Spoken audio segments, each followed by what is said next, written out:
Krishna Krishna Hari Hari Hari Ram Ram Ram Hari Hari. Okay, so I missed a bit there of the introduction. Hari Krishna. So let me let me share the screen, sorry. And I share the Bhagavad Gita with you. Hari Krishna. Now lots going on my screen today. Okay, here we go. Dun, dun, dun, dun. You should be able to see Bhagavad Gita. Oh dear. Can you see it? It's coming. Yeah. Okay, loading a bit slow. Okay, now as far as I remember, we only covered 926 last week. Is that correct? That's what it says on the YouTube channel thing. Does that sound correct with everyone? Because it's quite a lengthy purport. I think so. Yeah, so all right, so then we're on 927 then. And Modern Mongol Pru, great, enthusiastically, you have your hand up, you're ready to go. So you can begin. So we press the record button, we set the prayers to Srila Prabhupada, and we're ready to dive into the Bhagavad Gita. Go on them and see what wonderful jewels we can find to inspire us in our spiritual life. Hare Krishna, go ahead. Yad karosi yad ashnasi yajyu osi dadasi yad tapasyasi kaunteya tat kurushva mad arpanam. Translation: whatever you do, whatever you eat, whatever you offer or give away, and whatever austerities you perform, do that, O son of Kunti, as an offering to me. Purport: thus it is the duty of everyone to mold his life in such a way that he will not forget Krishna in any circumstances. Everyone has to work for maintaining of his body and soul together, and Krishna recommends herein that one should work for him. Everyone has to eat something to live. Therefore, he should accept the remnants of foodstuff offered to Krishna. Any civilized man has to perform some religious ritualistic ceremonies. Therefore, Krishna recommends, do it for me. And this is called archana. Everyone has the tendency to give something in charity. Krishna says, give it to me. Give it to me. And this means that all surplus money accumulated should be utilized in furthering the Krishna consciousness movement. Nowadays, people are very much inclined to the meditational process, which is not practical in this age. But if everyone practiced meditation on Krishna 24 hours a day by chanting the Hare Krishna mantra round his beads, he is surely the greatest meditator and the greatest yogi, as substantiated by the 6th chapter of Bhagavad Gita. Hare Krishna, Yogena Visham. Yeah, last verse of the Bhagavad Gita. Of the 6th chapter, excuse me, Hare Krishna. So any immediate questions or comments here about this verse? Kind of related to 926. And I can explain that a little, how it is related. So it says there that everyone does some kind of a ritualistic, I can't see on the previous page. So even people who don't worship Krishna, they are doing some kind of ritualistic things, pleasing someone to achieve something, pleasing your boss, doing some kind of, in a way, worshipping different people. No doubt people are engaged in that way, yes, but Krishna is encouraging us to mold, as Prabhupada says in the beginning, in the first sentence, to mold our life, that everything that we do, ultimately we're doing it as an offering to Krishna. So the last verse mentions specifically offering patram puspam ponam tayam yomi bhakti prayatati. Yeah, it's emphasizing how Krishna is so benevolent for his devotee that if they have devotion, then they can offer just a flower or water. He'll be pleased to accept it. But here he's saying, whatever you do. Yeah, I have to do Sorry. Yat ashnasi. Um, Yes, please, Mavalabanga. Yes. I was just thinking. This verse reminds me of. It seems to be saying like, don't do anything like rash. Like don't like stay in. It's like what we used to say: stay in your position. Just add Krishna, because whatever you do. Can you hear me? Yeah, just say that last sentence again. I just missed it. This verse reminds me of, I caught that part. the thing Prabhupada used to stay in your position and just add Okay, Krishna. yeah. So Stanesh. Yeah. whatever you do, whatever you're eating, do it for Krishna. But it's not really asking you to do anything like, it's not really asking you to do anything, but just add Krishna to whatever you're doing, which means that, like I was just thinking, it means that, this is just saying that you don't have to change your whole way of existing. You just have to add Krishna. Yeah, that's a nice comment. That's a nice observation. Yeah, I hadn't thought of that. And it's not mentioned in the commentaries as well, but what you're saying is correct. Yeah, just whatever you are doing. Because then it brings up the point is that I think we mentioned in when we was discussing 926 that whatever you may have an attachment to in this world, okay, don't worry. Do that as an offering to me. So as you're saying, so bring in the Krishna principle. And then next verse will describe the results of that. So yes, very nice. Now I read a bit here from Burijan. Kind of sheds a bit more light here because he's based his commentaries on the acharyas as well. So he mentions, do you know we have sakam karma and nishkam karma? Anyone could tell us the difference between sakam karma and nishkam karma yoga? From what I understand, sakam, like good karma. Shakam karma and nishkam means one's attached to the work or one's not attached to the work. Yeah. So shakam karma means one's attached to the results. And nishkam, as far as I understand, means one's not attached to the results, except one is doing it as an obligation, but also higher, doing it as an offering, as described here, to the Lord. Anyway, I read here. Might make more sense if I read it. Okay. Nishkam karmis are attached to the specific work they perform. Yep. So whatever you do, you hear this, see the word? Whatever you do, whatever you eat, whatever you offer. So you have a specific attachment to a specific type of work. To them, Krishna therefore says that whatever you are already doing, do that as mat arpanam. Make that an offering to me. As Mavalavanga correctly said, so stane, whatever you are particularly doing, okay, now do that for Krishna. So first perform the activity and then surrender the fruit to Krishna. So now that's Nishkam Karma Yoga. You understand? You're attached to you're attached, kind of attached. You got your things that you do, you got the things you like to eat, you got the things that you like to, the way you like to move in the world. But instead, I took a note. But you do it. This is from Shuddha Swami, that you perform it with heartfelt intention as an offering to the Lord. With heartfelt intention. That the things you do and the things you do in this world by dint of your specific karma or by dint of your specific attachment, instead that you do it with heartfelt intention as an offering to the Lord.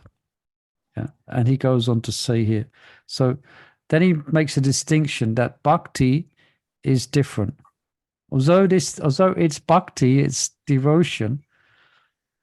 Anyway, bhakti is different. In bhakti, we first surrender to the order of Guru and Krishna, and then act. We make no distinction between the activity and the fruit. Everything is offered in surrender to Krishna's lotus feet. So then he goes on to describe, Srila Prabhupada confirmed that this verse refers to karma yoga, technically different from bhakti yoga. And then he quotes a lecture from Prabhupada.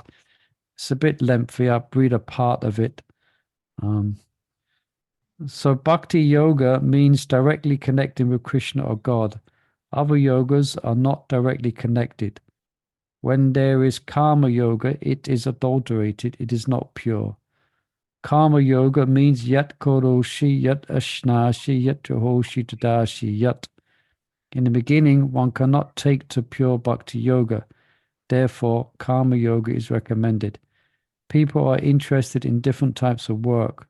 So therefore, Krishna says, yat koroshi, never mind, whatever you are doing. So how does it become karma yoga? Now, purusha tatmat apanam, you give it to me. Krishna says, all right, go on. You're attached to business. You go on doing that. But the money earned out of your business, you give to me. This is karma yoga. It doesn't matter whether you are doing, it doesn't matter whatever you're doing, but the ultimate result is that you give it to me. Okay, so that's it. And any questions upon that? So it's karma yoga. But this is applying only to us, to non-devotees. Well, this is applying to the devotees. The devotees. Yeah, so there's different, the devotees will be practicing on different specific levels. It sounds a bit complicated. Yeah. Yeah. Prabhu, Yeah. You're talking about- Prabhu, I was thinking, so we are talking about here about dovetailing.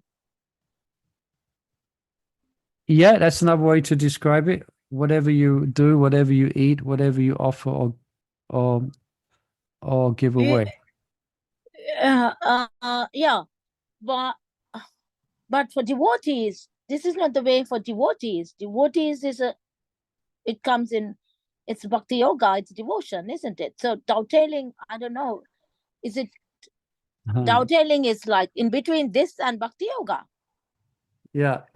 Let me read a little bit here as well. Am I talking sense, Prabhu? Sorry. Yeah, no. But it helps you a little You bit. are. It just makes you a bit aware. It gives you a bit more information so you know how to detach, but in the same time offer all your fruits. Yeah. Now let me just read here. This might make it more clear. Hopefully. Okay, this is from Baladev Vijayabhushana.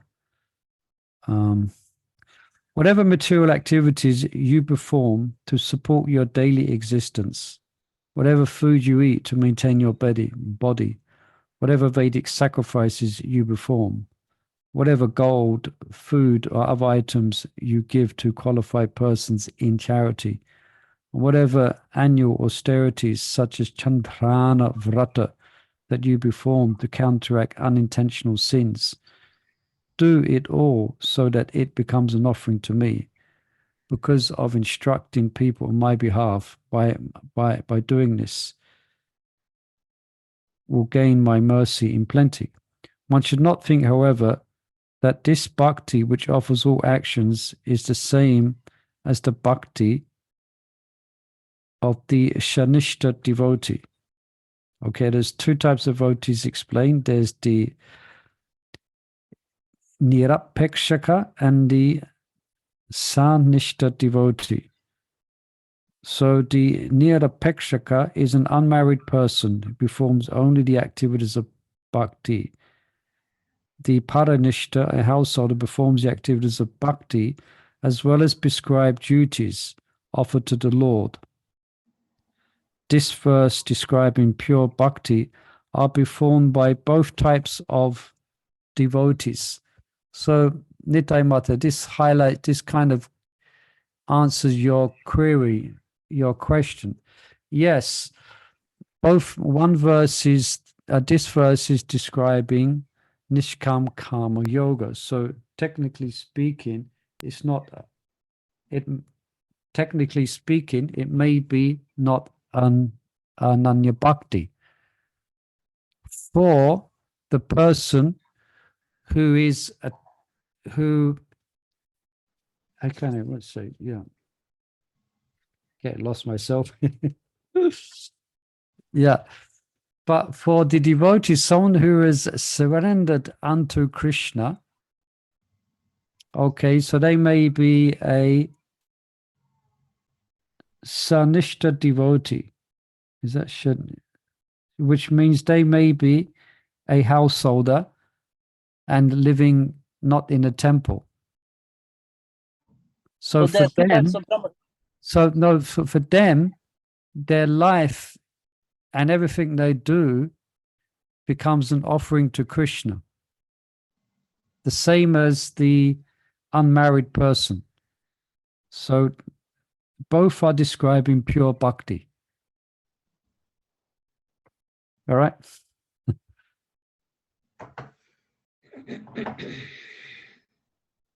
Any questions or confusions? So there are two types of bhakti.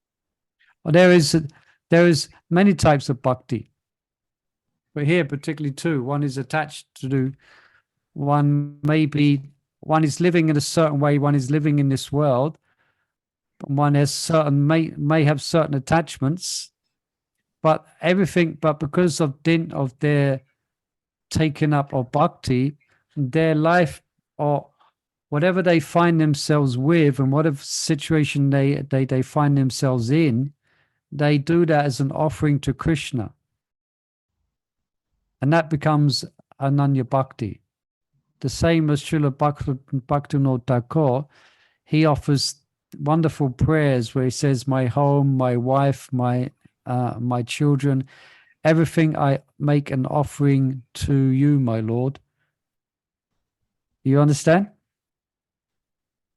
So within the, what's called, technically speaking, the Sanishta devotee may be married and engaged in the world different than what the unmarried person living, say, as a brahmachari. But everything that the devotee does is an offering. So that's one description of this verse that the acharyas give. Now, another way to look at it also is for those who may not be engaged in pure bhakti, but they are attached. So then they're encouraged that whatever you do, you should do that as an offering to me. So they're doing it out of sense of duty, out of a sense of obligation. But the pure devotees, wherever they're married or they're not married, say they're married and they're living in the world, this, whatever you do, whatever you eat, this is done from a principle of unalloyed devotion, because they've given their life to Krishna. So they've given their house to Krishna. Yeah. So they try and mold their whole existence around offering it to Krishna. That's as much as I can make out, because it's interesting looking at the commentaries of the different acharyas. It gives two different approaches to this verse. Yeah. Yeah. Yeah. Prabhu, can I just ask this question? Yeah, please. I was thinking just now, we lost His Holiness Gopala Krishna Maharaj, Yeah. and I think his life, that is how he started. Yeah, he was married. He was married, wasn't he? He was married, and I think so. I was not sure, but Srila Prabhupada never wanted him to leave the job and then just become a brahmachari. No. and he really, because he had a business and Pepsi Cola, he's well educated, but he did everything for Srila Prabhupada, like a lot of support. Yeah. Yeah, so I was remembering when you were speaking. Oh, nice. Yeah. It's similar. Yeah. Yeah, thank you for bringing it up, because I guess some of us have probably been listening to the glorifications of Gopal Krishna Maharaj, and that's yeah, he has quite a wonderful history how he came to Krishna consciousness, and even as a householder, Yes. this is what he was doing, but it wasn't just out of Vedic ritual; it was out Yeah. of devotion. And he became a sannyasi, from white to sannyasi. You know, he did. I didn't think I have not seen the pictures. He's a brahmachari, like orange. I guess I don't know about that. Does anyone know? I think he moved into Ashoi. Did he? Because I have not seen. I was just seeing pictures. I didn't see, so I thought he became a sannyasi like that, because he was he renounced. Perhaps you can find out and let us know. Okay. Who's been in Yeah, his but when brahmachari. we were discussing this, I remembered him. Yeah. All right. Anything else from here? I hope I haven't confused everyone. Prabhu, it is little, not you, Prabhu. It is little. That's what I was asking. Are we between doubting and bhakti yoga now? It's like little difficult to get in. Well, we have our particular karma, we have our particular attachments. Yeah.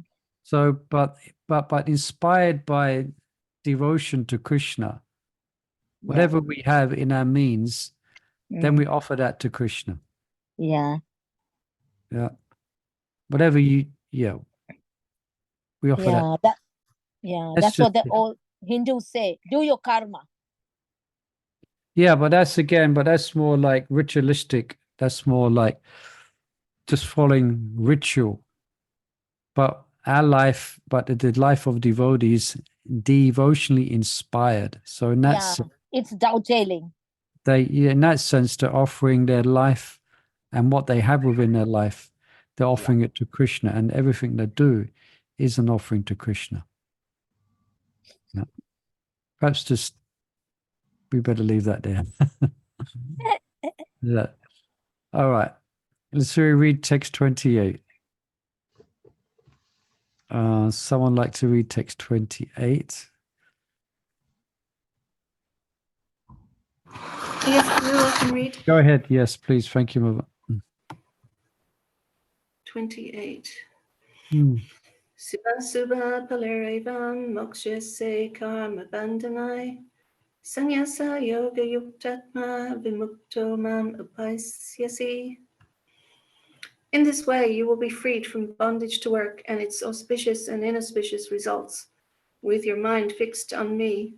In this principle of renunciation, you will be liberated and come to me. Purport by Srila Prabhupada, Jai Srila Prabhupada.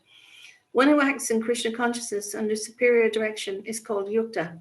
The technical term is yukta vyagra. This is further explained by Rupa Goswami as follows.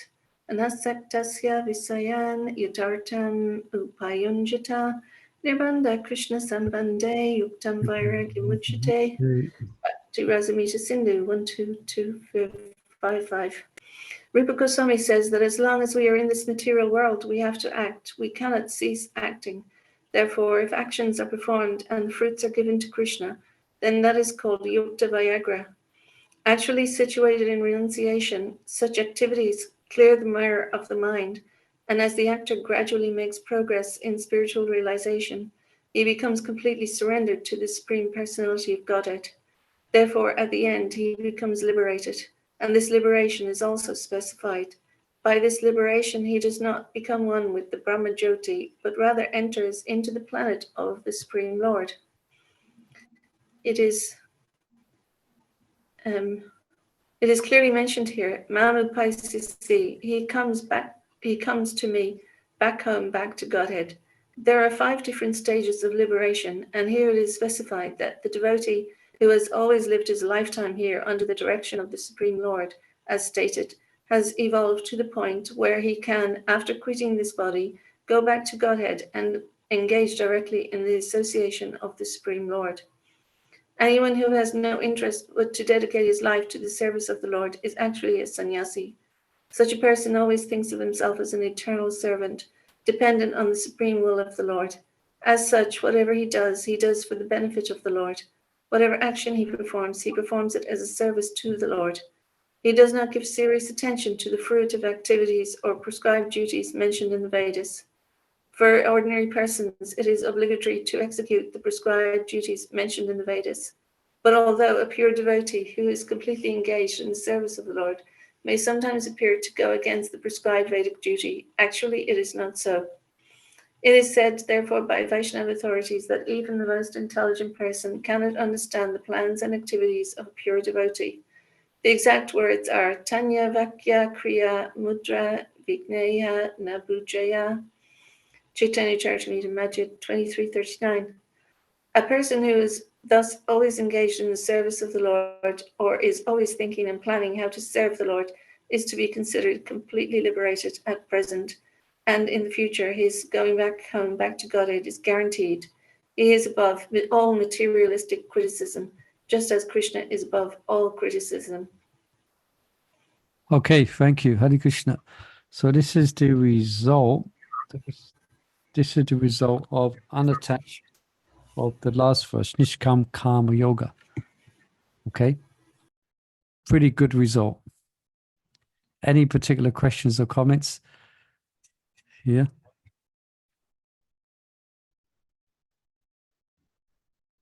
I'm sure we're familiar with this. We've spoken of it a few times. Yukta Vairagya.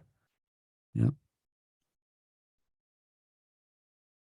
So that's also referring to the 927 that we just read. So you dovetail. I think it was mentioned. I think Nitai Matam.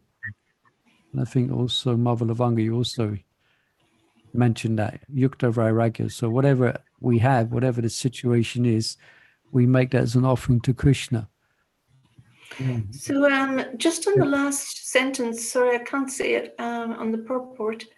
It says, yeah. You can see it now? The one who is engaged in these activities, offering everything to Krishna and thinking about serving Krishna, is The above. last sentence? Is that the last? Yeah, he is above all materialistic criticism, just as Krishna is above all criticism. So it means that whatever he is doing, Yeah. Well, even if it appears to be, we don't understand what he's doing, like maybe, or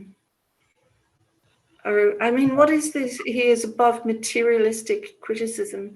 Is it because his activities look materialistic? yeah, that we that's shouldn't basically criticize him? that's basically it. If we just work on the premise that everything a devotee does is an offering of a service to the Lord. I mean, Prabhupada gave himself as an example, where when he was in Vrindavan, he would be going to and from Vrindavan to Kolkata and searching out and getting his books printed. So normally sadhus go to Vrindavan and they just stay in Vrindavan and they don't come and go. But Prabhupada was coming and going. So he was getting on the train and leaving Vrindavan.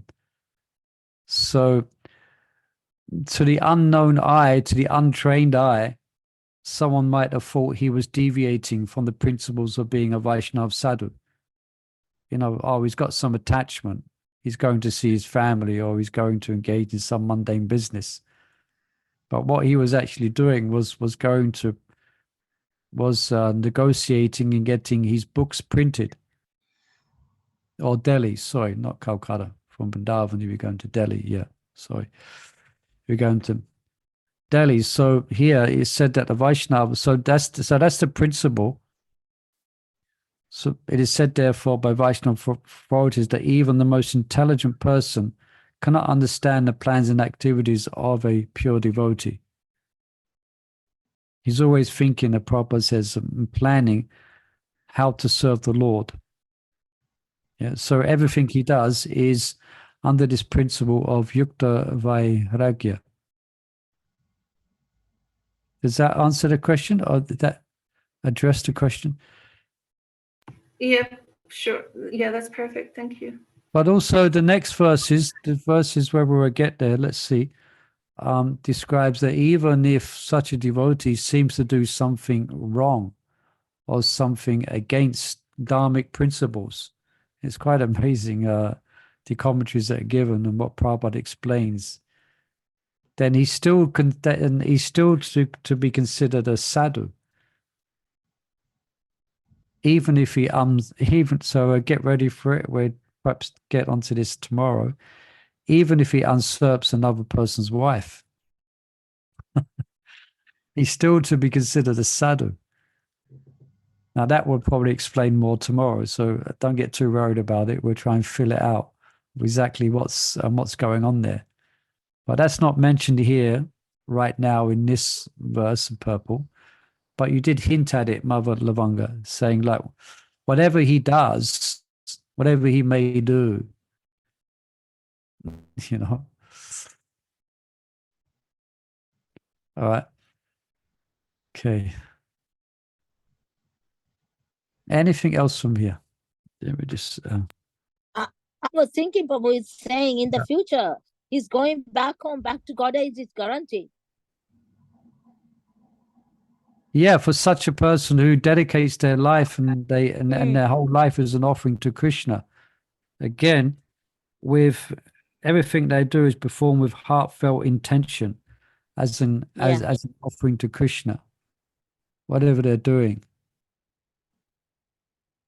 Yeah, then obviously that person is becoming purified of attachment, has become purified of sinful activity, and they're developing their devotion to Krishna. So then, as the verse says, you will come to me. Yeah. So in this way, you'll be free from the bondage to work, and it's auspicious and inauspicious results. Yeah. Yeah, with your mind fixed on me. So that's what's been required. So this is how to fix the mind upon Krishna. As Prabhupada said in the last, one, we just go back. The duty is the duty to everyone to mold his life in such a way that he will not forget Krishna in any circumstance. And this is how to do it. I'm just highlighting it here. This is how not to forget Krishna. It's to do everything that you do, make that as an offering to Krishna. And what's the result? That's given here. Subha sabha palam eva moksha kama bandhane sannyasa yoga yuktatma vimukto mama pashyasi. So then Prabhupada brings up this principle of yukta vairagya. This is superior renunciation. I mean, engaging in the world, engaging things in the world in Krishna's service, and not leaving the world, but seeing the world and offering the world, if we can, offering our activities unto the Lord. That's called superior renunciation. Actually, that's more mature renunciation, rather than going to the Himalayas and taking vows of silence or engaging in some meditation. No, we, just like Arjuna is not being encouraged to do that. So Arjuna is fighting. So we are in the world and we're working, but what we're doing is an offering to the Lord. Yeah, it's just like Ekadashi, fasting. We do it for the Lord. Yeah, hopefully. His pleasure. Yeah, that's a nice mentality to have. It's good if we can catch ourselves that before we chant, we can meditate that this chanting is for Krishna's pleasure. Sometimes it's easily missed. That small point. Sometimes we can easily miss that. But if we can, now I'm singing this arti, now I'm making this offering, now I'm giving this class. This is all to please Krishna. Mm. Yeah. Anything else from here? Oh, Papa, this is actually sannyasi. This is the internal disposition of sannyasi. So whether you're a householder or whatever situation you are in life, if you have this type of mentality, then you're just like a sannyasi, because everything's for Krishna. Mm. Yeah. Okay. Should we read the next verse? This is we're coming to the end of this chapter now. Let's just check how many verses we got. 30, 31, 34. Well, quite lengthy purples. So 29, a few verses yet. So any volunteers to read 29? I can read it if nobody else is Go reading. ahead. Thank you. Yeah. Does Rajkishori want to read it? No? Do Okay. you read? Well, no, if you want to read, you go ahead. It was okay. Okay. Samo aham sarva bhuteshu name dvesho stina priya evajanti tu mam bhaktya maite teshu chapi aham. Translation. I envy no one, nor am I partial to anyone.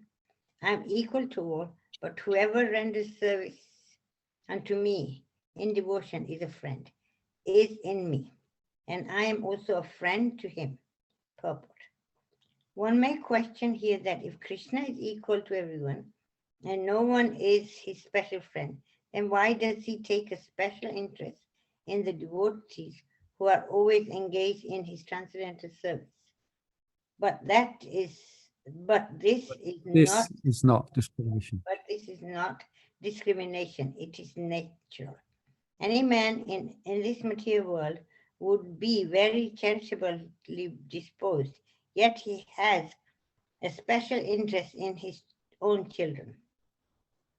The Lord claims that every living entity, in whatever form, is his son, and so he provides everyone with a generous supply of necessities of life.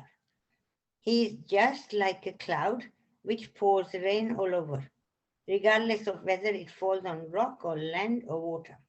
But for his devotee, he gives specific attention. Such devotees are mentioned here. They are always in Krishna consciousness, and therefore they are always transcendentally situated in Krishna.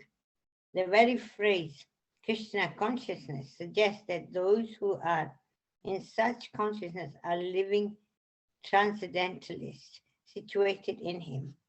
The Lord says here distinctly, Maite, they are in me. Naturally, as a result, the Lord is also in them. This is reciprocal. This also explains the word Ye yatamam prapadyante tam stateva bhajamyaham. Whoever surrenders unto me proportionately, I take care of him. This transcendental reciprocation exists because both the Lord and the devotee are conscious. When a diamond is set in a gold ring, it looks very nice. The gold is glorified, and at the same time, the diamond is glorified. The Lord and the living entity eternally glitter. And when a living entity becomes inclined to the service of the Supreme Lord, he looks like gold. The Lord is a diamond, and so this combination is very nice. Living entity in a pure state are called devotees. The Supreme Lord becomes the devotee of his devotee.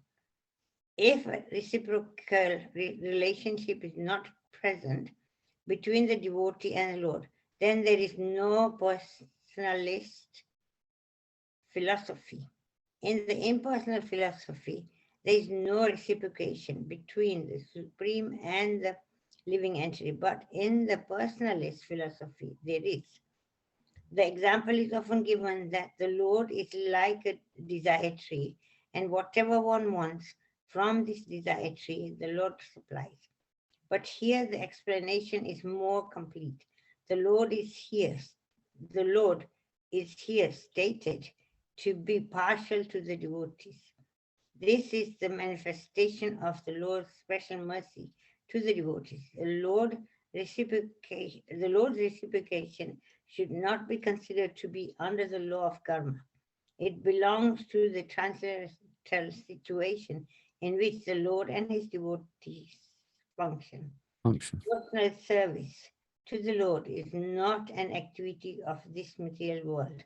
It is part of the spiritual world, where eternity, bliss, and knowledge predominate. Okay, thank you. So, I'm sure we've heard of this verse, Samaham Savabhuteshu. It's a question that's asked in the Srimad Bhagavatam as well, because it does seem that the Lord is inclined to his devotees. He does seem he favors his devotees. So how is it that he's considered not to be partial? Well, the answer Prabhupada explains beautifully in the purport. So here he mentions Krishna is compared to rain. Yeah, so trees absorb rainwater and they grow and produce different fruits, and some are bitter and some are sweet. Yeah. But does that mean the rain is partial? No, it depends on the particular nature. Yeah. Just reading. Yeah. So no, similarly, so regardless of the living entity's situation, yeah, everyone's got different natures, different forms, different species, different animals, non-moving entities. Yeah. So regardless of a living entity's situation, Krishna nourishes everyone equally. Okay. So this is the Lord's mood. He is impartial. You follow? Yep. But that's the first half of the verse. Samaham savabhuteshu name dveshu. Yes, savaham name dveshu stinapya. But those who are engaged in bhajan, or those who are his devotees, he has special attraction to because of their devotion. Do you remember we spoke about this before? There was Anuvesh, one man who sometimes joins us. He was bringing up this point when we was describing the Lord's impartiality to the non-devotee.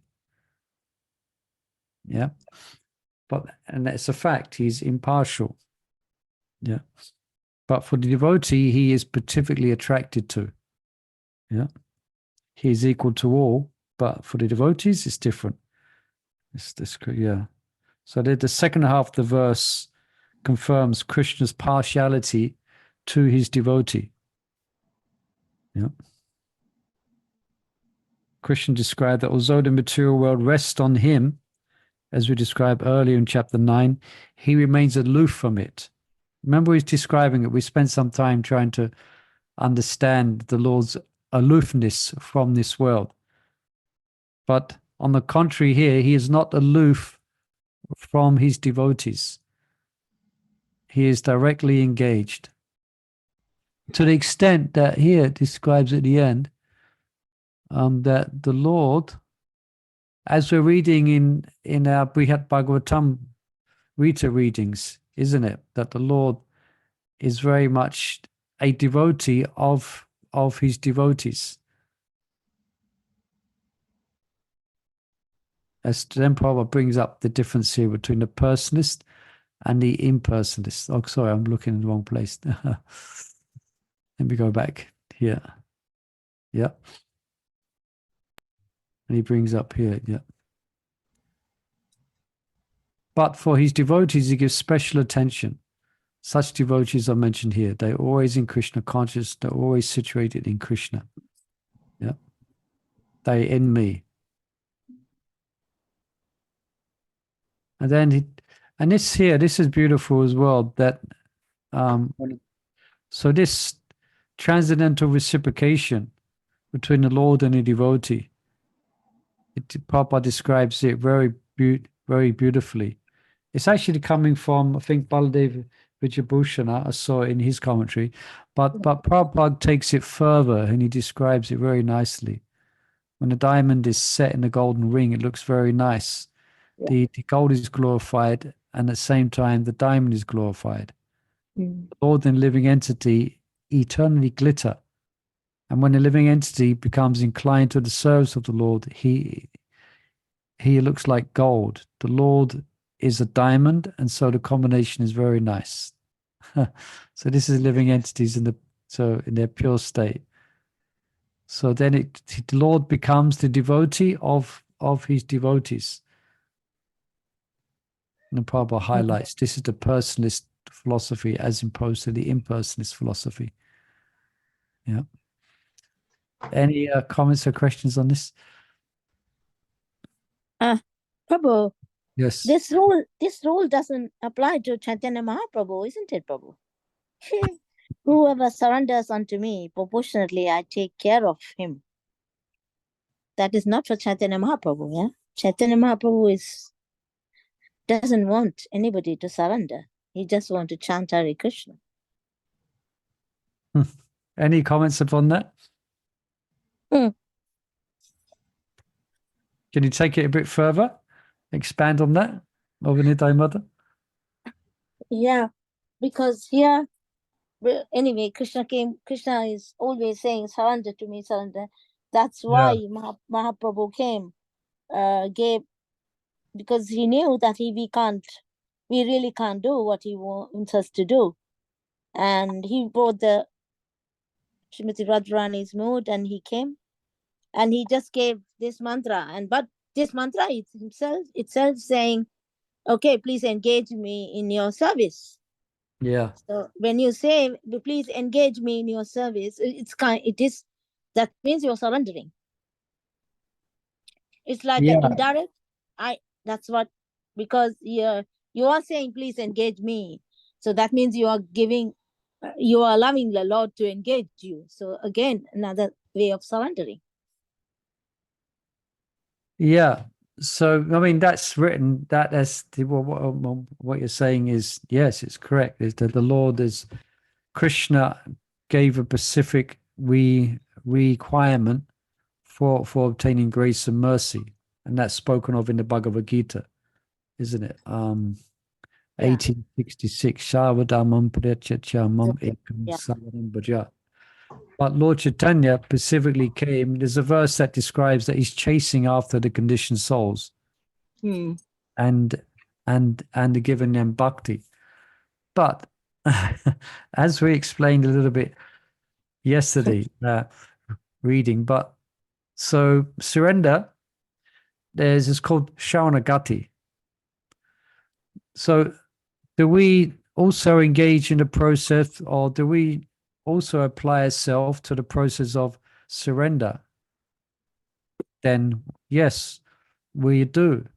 And man manamavat bhakto majjati nam namaskuru. So, okay, Lord Chaitanya has come to give the highest, he's come to give the highest thing that's obtainable, Raj Bhakti. But in order for us to obtain it, we have to surrender.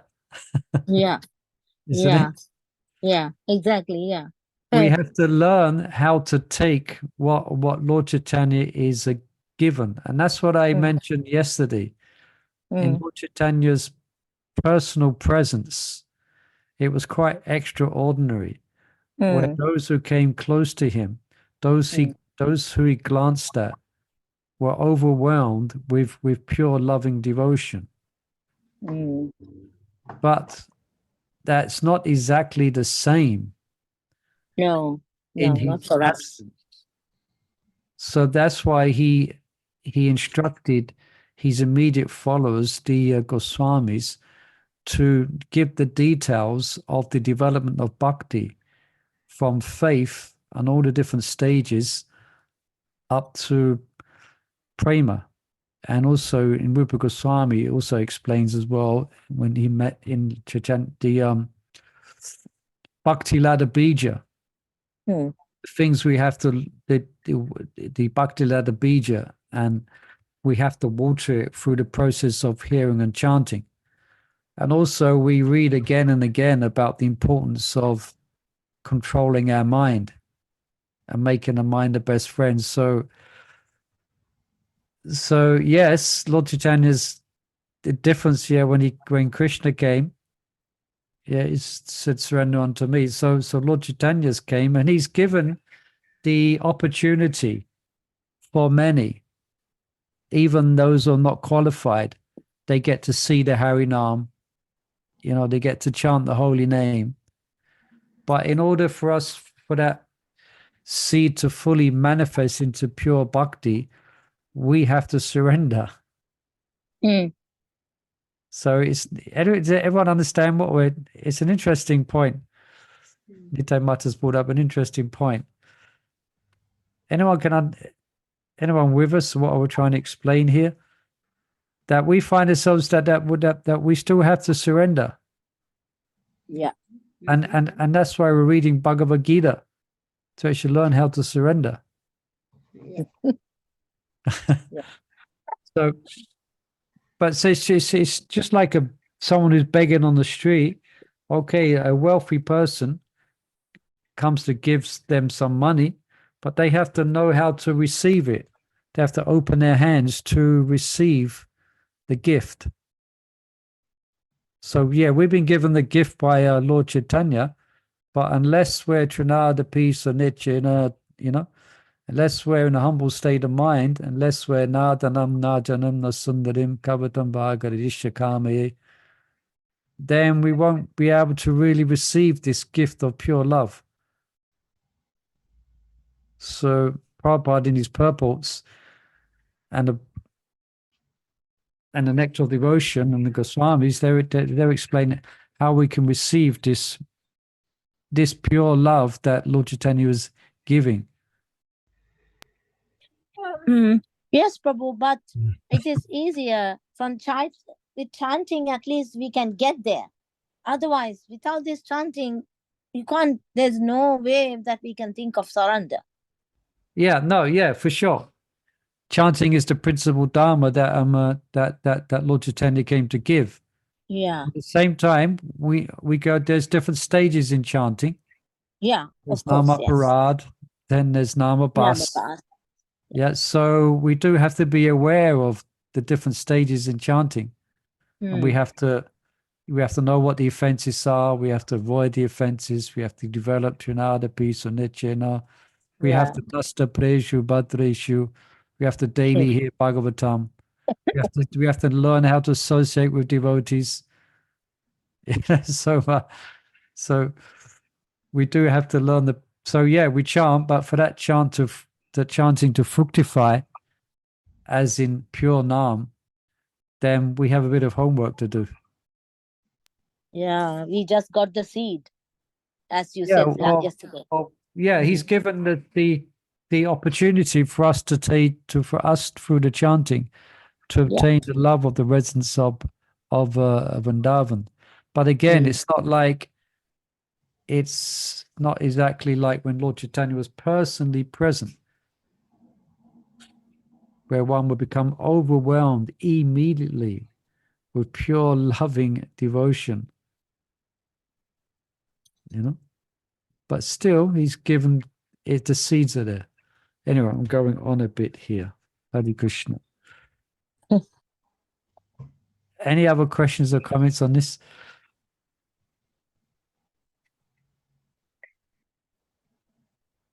All right, let's now 9:30. Let's just quite lengthy. Let's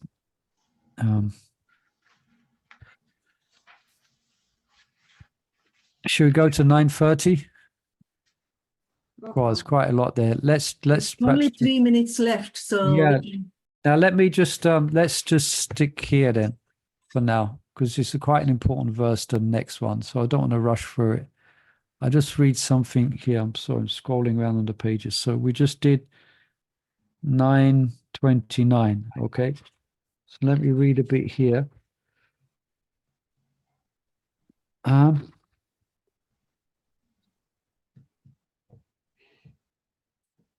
This indicates there is a special interaction in prema between the devotee and the Lord. If it were not so, there would be the fault of unnecessary making distinction. In this light, the Lord's promises can be understood, such as the verse Yayatam papadyante tamsateva bhajamiham. So Prabhupada's quoting that as well here. I'm reading from Baladev, Richard Bhushan. Comparing the Lord to a desire tree is only partially apt, for in the desire tree one does not see mutual affection and partiality. Okay. So the desire tree just gives, okay? So I am equal to all. I do show partiality by having affection for those who take shelter of me. The author of Vedanta says, quote, partiality to his devotees is reasonable in the Lord. And it is found in the scriptures, and Prabhupada's mentioning that in the purple. But since the Lord has affection for people whose devotion arises according to their karmas, it cannot be understood. So this is a doubt is being brought up now. It's called Purvapaksha. But since the Lord has affection for people whose devotion arises according to their karmas, it cannot be considered an outstanding affection, and thus the devotees should not be treated differently. No, that is not so. Bhakti does not arise from karma. It arises from functioning of the Surup Shakti of the Lord. The Shruti also says, Satchit Ananda Rashe Bhakti Yogi Tishtati. That form filled with spiritual knowledge and bliss is present in Bhakti Yoga with eternity, knowledge and bliss. One should also not say that because partiality to the devotee arises from the Lord's Sarup, his internal potency, the Lord himself has fault, since the quality can only be praised as the best of qualities. So that's glorifying Krishna. It is not a fault. It's Krishna's nature. He's affectionate to his devotee. And Prabhupada gives, what does he give? He gives a nice example in the beginning, I think, here. It is natural. Yeah. He takes special interest in the devotee who's always engaged in his service. So that's not discrimination. It is natural. All right. He is not discriminating. He's naturally attracted. All right. All right. Let's pause there then. And tomorrow we're going to look at this verse, quite a topical verse, Apisetsu Sudaracharo 1331. They're quite similar. Okay, so thank you everyone for joining us.